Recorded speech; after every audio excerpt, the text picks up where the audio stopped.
Soifua Maloloina sunga sau se seu ia ua longo mali vele nu lo fonga ne fiafi malo le tau malo le tautua matavela le atnu wa afu la tautua ne fiafi ia fa talo fa tufu le pa ia malu o le tatu atnu I so se vaenga o mau mai tatu fa se longa ne tuaso I on turanga fa lupe masani I sua tau sunga I whawhiangainga, ia mautou whaletua, ia ngata fwoi leo tamali I mawhailaunga. Whapea fwoi le tapua inga tua sina, ia male mamalu lau telo la tinu, ne ngata I New Zealand ia whapea so se vaenga le kilope, o lo whapea na moment nei ia whasalaunga, ai whatalofa, talofa lava. Ia o la toa o na whanei, peo na whangatu o Isaia Taualapini, whengai pēr ma nei proklame ta ilua vai aso mwhai o Lou Soifua Maloloina O lo o iou lava au. Ia ma o lo whapea o na mawhai na whataunuina nei whamoe ona le lango malosi a le Beta Drive Doctors, whapea le Beta Drive Community Trust. Ia le ngata lea o le lango sua a le leitio, le tātou le tio o le radio Samoa. Ia a le nei tuaso. Ia malo le whalau ua tua se ana fōi. Ia whaiwina ia le whamoe o le netau sanga ua leo o toi fia nini ia toi rua masina I o tau sanga. Ia o le meta ua ia o le soifua lau leo tau ia o tau uma le mamalu esese vi ia le tua o lo whapea na maua pēr le Soifua Maloloina le naitu, ia whapea na tātou whalau pēr I le neolanga a o tātou whengai ma tofi ma tiuta pēr na tofi ai. Ia, malo lava le whalau. Ia ai au le amateina whal tātou pōklame ne a whiafi. Ia e awana whaamanatu tu pēr awole no tamala mo ia wa uma tau tu jau matu na maluru I New Zealand ia ia time te awa maluru fa se afiafi ia pe timu me fo ia tau tuana o lo pesia fa mai tau longolonga tu pe le ngata ia ne afa pe fo le malu o isi ia vaenga o le vaenga o Soifua Maloloina fa pen tau longo pe o to ina ia fa pe o no to no fota ia lo telem ano ia fa mai le fo to fa fonga ia lo fai fo ina lo e fa cases misela e ono malanga fo ilunga le misela pe le fainga ale covid ile ia lo tu mau per covid ile fa pe tia na la mo to sile fia nga I to GPs fa tino ia tu pui awole no fo fata malai tu langa le ngai e ono lama tia o mata to ia on fa penelo tu sala mo fo awa wa tuai mena tau tuana awole no fata malai o lo fa awo pel tu le Beta Drive Doctors le ngatai mangele tafta for McDonald fa pe fo I Manroa I le tulanga le tafta o le public library o le clinics na lua lo fa pen fa wo I le unanga ia SEA ia le vaenga le o le community trust la o se atune ina I Richard Beers Drive ia te mau o mai lunga le internet le isi me o te lilo nei te me mongo fia na le Beta Drive Community Trust e maua na le 19 Richard Beers Drive I le mama ele mau ese ma le clinic I te nei ia ile vaenga na o tatu ile tulanga na o lo fa tino fo bi ngalwenga na le pela o le ngalwenga le tau longolongo I ngas ese o fa tuinga fa so le mea I fa mai ese ia le taimi nei e ana fa ai lo atu o lo ye perfeso soani e maua I la tau o le tunu sa fa pe ona fa ina I le lo longa le sa tula I mai amtanga tau sanga nei fa ia te si la fia I se si na fa ina I le lo longa nei I te tonua vane ame in the south na to tele o le fa me fa tale wa nei o tele tu o fale ia awa ole lopo fela ia ola na oila tawala lo mo ngofi ia lai mo na fama yanga na me fa ina fa taunga me masani ia ma me na mia te me me tau sami ia ma me na mi fo tono fali na mo na so son laiti la we ni se wa fama ye tulanga le na vala au mai ia ona fa so sta imele ia ona atu se fa mo fo tulanga o ia fa pena mo se na so soni when vai tau le tong tal so fanga wone fa tamala ia ai tau tona fa nga tau na o mea ia male ia wa lo se fo le ni malo ia o mea na sau fo la tau sau ia la mtango tau sanga la vai tau tu fa tua nei fa pena moa me sau tuna na finally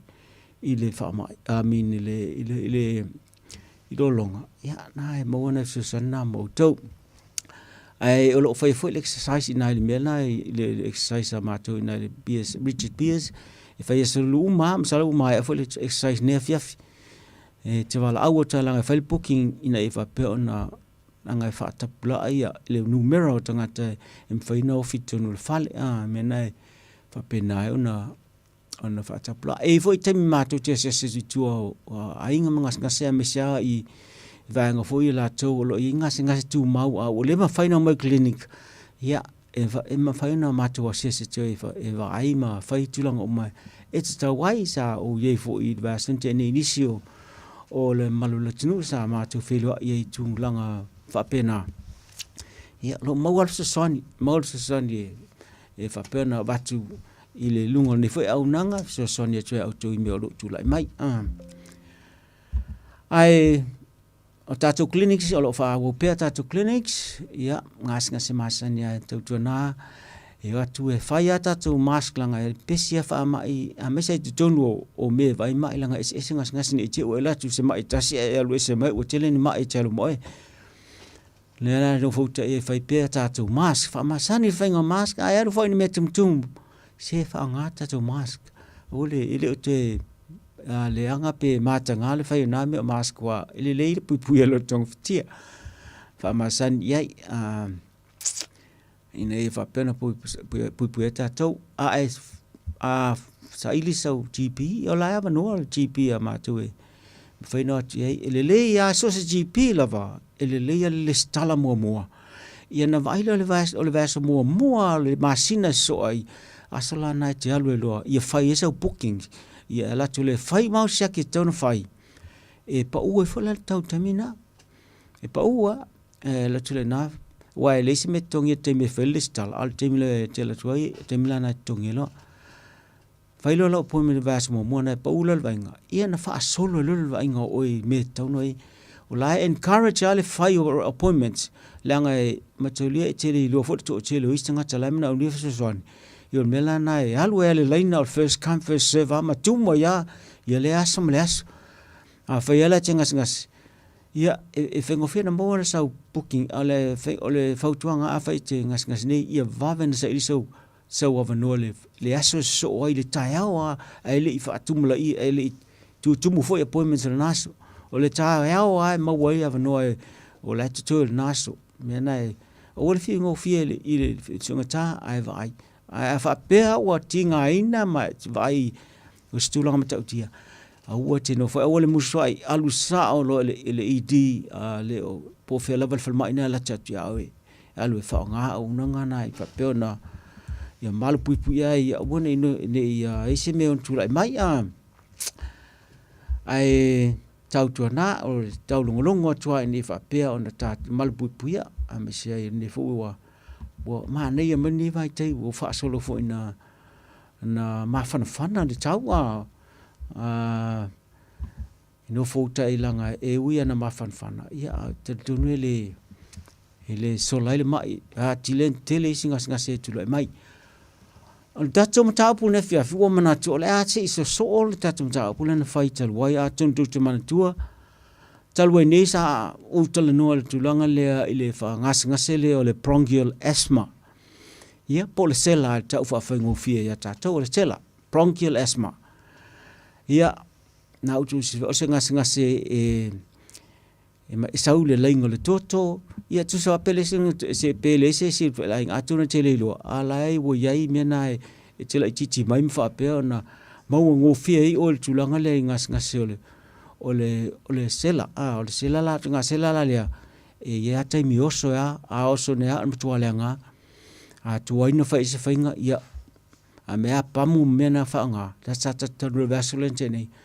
ia o mela na e tonto na ta fa manatu tua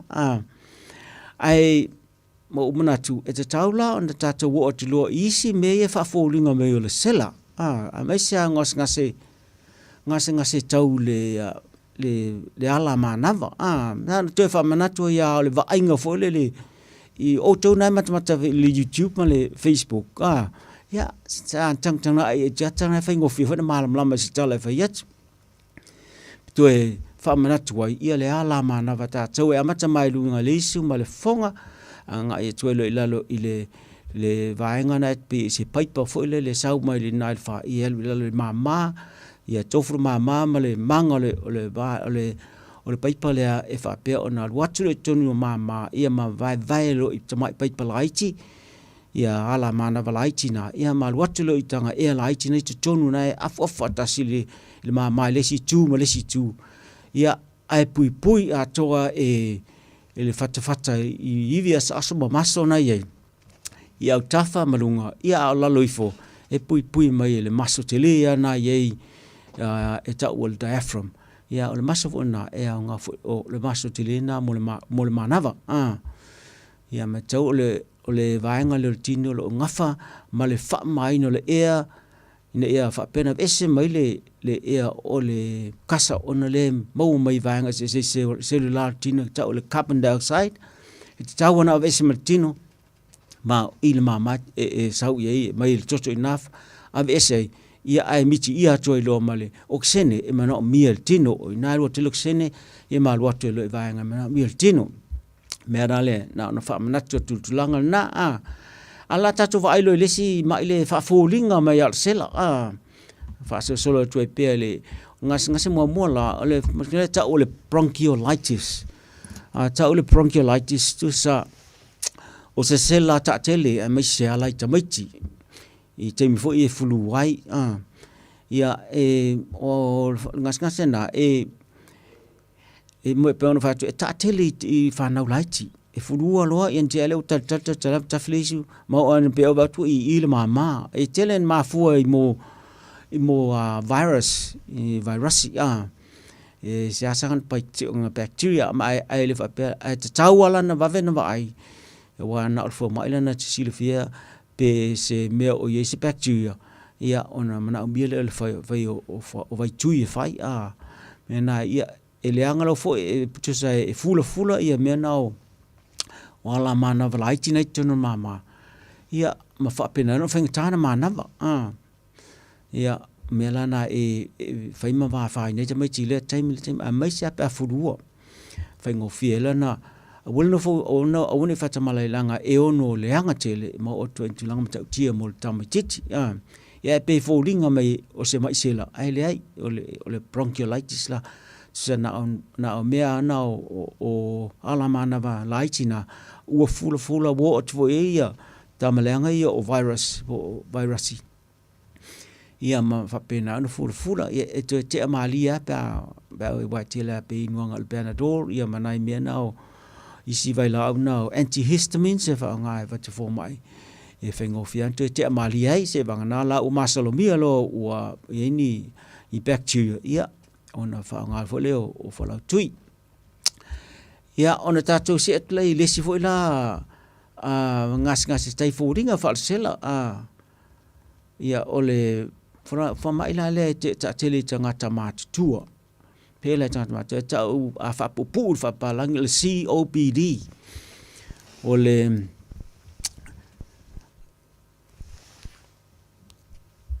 it's called COPD, it's called chronic obstructive pulmonary disease.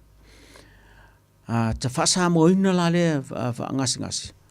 Tu sa ta o se sela fa umi ona ua fa le ngaina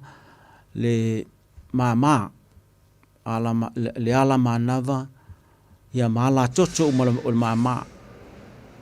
ona onisio mea na fai nai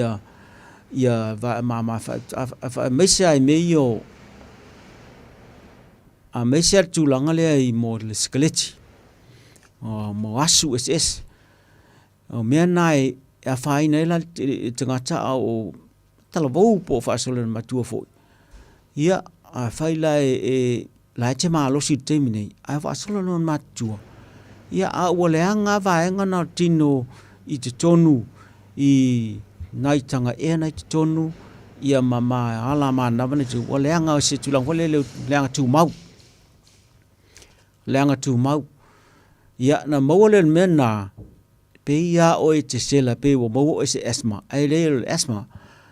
altenga mela le ngatala na sela ngofie siau tawa se vali pupu ala se valinga pe sau melo poto te alu le bathroom ia ai sela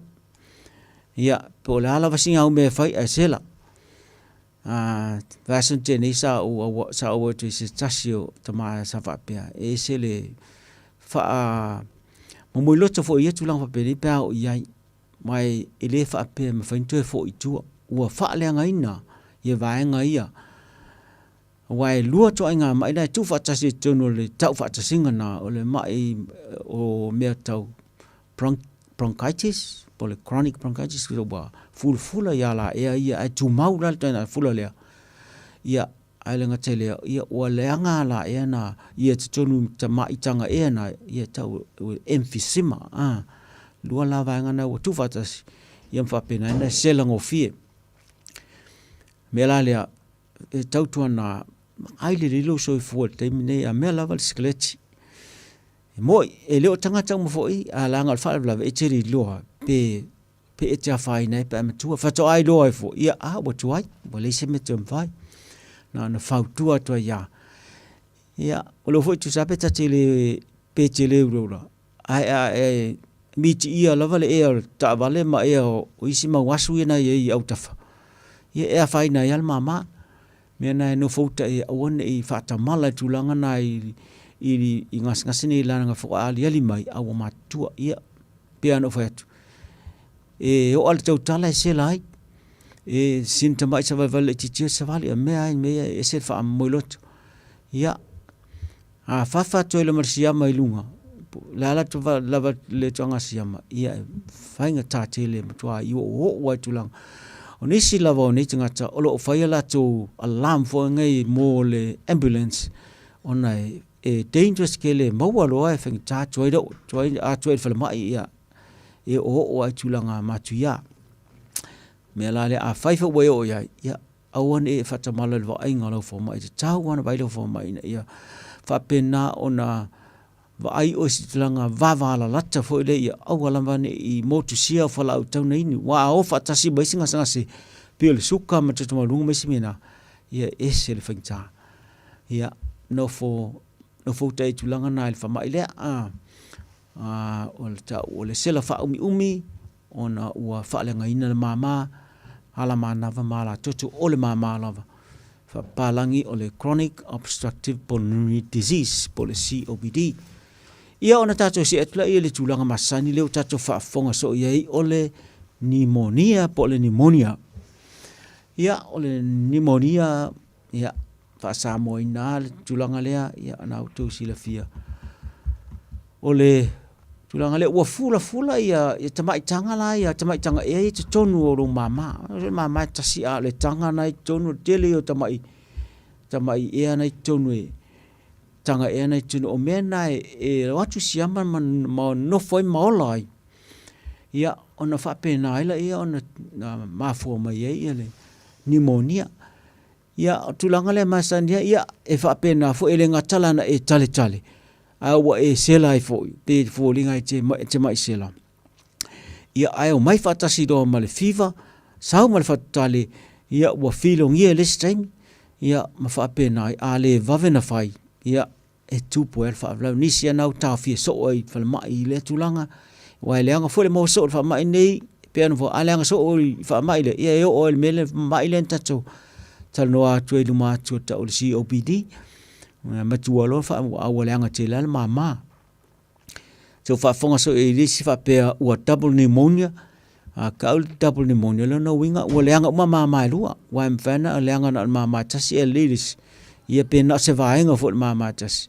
le anga mo lo mama lua ta lo o le double pneumonia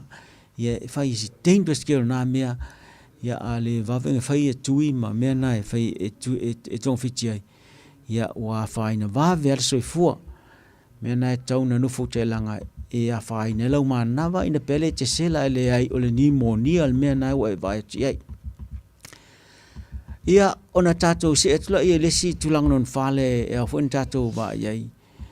ole tulang la le tau le fatu le anga le fatu la e tonu fata simale mama tonu fata e in e ngas le fatu a final fatu ina pe ale te sela fo e le fa ma e ta le congestive heart failure po wa vai le ta le fatu e wa mai ma faina fa penana vai le ngal le fatu e fai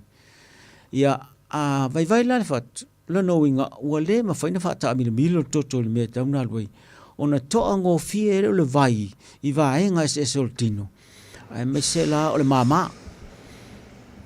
awa ato ala le vai ton lo mama ia ona fainga tale ona ngai yoi le mama ma fainga tai ai na nava tele la o te ola to ia ele ngatala na to le vai mama ai vai ele fula o vai fa pe malima po le no foi ia e o foi a folinga e o fula te nga fula le a tango te omi e o mo ia mo se time ona o tele le vai o to asolo vai ngol tino ona o le ma faina ta amilo toto il me ta amilo ai e fa pe ona a vese atu le toto pa fa mama a vese me tona vese ai to foi mai me ton sau e a vese foi le vai pa over ai tu mai ta fina le vai ta wai me la na vai la tal fatu e ono falling a sela fol tangata ai ta tele e matua tulanga le o fa solo no fa le tonu tulanga le fatu ia o mea la na fa mana tu sai le fiafinei e te tonu no fo te langa o mea e fa fallinga e te selai ai wa pauia tau tulanga le na tata no le pneumonia e tele tu ngasia mai mafu le pneumonia pele ma sia mama sania tau pneumococcal me na fa no fa ma ile o le pneumonia o le bacteria me na ele pele sia mata tele na mafu le pneumonia ai mafaina a faina so sia mai me na fa tele menul tale tau tu na o le tale e alu watu ele siama I lesi tangata ia pe sau ele siama mai lesi tangata ia oe fa tete me hona fa tu ina fa nga tatu mask le anga e pe sia fa mai no tale me sai tamai ti fo ia onga tele tamai ti e a fa ina ngo fie ila le tulanga ia tu fa fon no tal no I wingale ngasele le rheumatic fever ia siama na fa pena na tale mai lesta machiti ia fa pena na fa ina fa ia o tu le fatu ia tulanga ia matu ia e ono ia al watu e foi la mal siama na le o le TB ia o na la e fa ina foi mal mama ia na le to o le ni mo na ta o TB ia melana ia fa ina lo ta to TB pa ona pes na auto va fonga va fo ia mo se singas kasle ia e matua no fo va ai stu long fo le one pesi ai pe no to man tu fo inisia le tu langa il falmai I Samoa sa ia le va nga fa pitu tu e la tu e mo le ngas fa pe fo ngas le pela ia o ngas na e no fo te langa pe no so se to ai ngas yama e pe pesi lo fo TP ia e no fa inga mena e no what will siama tu no fo tu no mama ia ono mo wele o tulanga na o le pneumonia o nei na ma le anga la mama ia lo no mo le ma fa ina fa atino langa luenga mama le fai o le ese le kasa le carbon dioxide ai mi miti tonu le oxene e lo nuinga o le matua ai whainga tā lava i vaenga se tino ona maua le iso le ola le lei ia mai se lava la tūlanga le fatu ia whapea ma le whai ai na ia whapea ona maua le lei lok sene e mana o mia pe o mea nai mua whaina pe asi oki lok sene ia e whaina au mai se mea pe o mea mua nai whaina tele ua a whaina le mama le tūlanga le a whaina le mama le tūlanga le uleang tino sene e ono le o se tūlanga matua le anga le mwhain tue fo ia mwhailan tue sui fo me au wha le tonu ma whau mea nai e tā ua tele le leo lok sene mnau tu wa ia watu whalma ia mana milok sene matua e ki lok sene e ma nava le ia ina e whapea na lava pe lok sene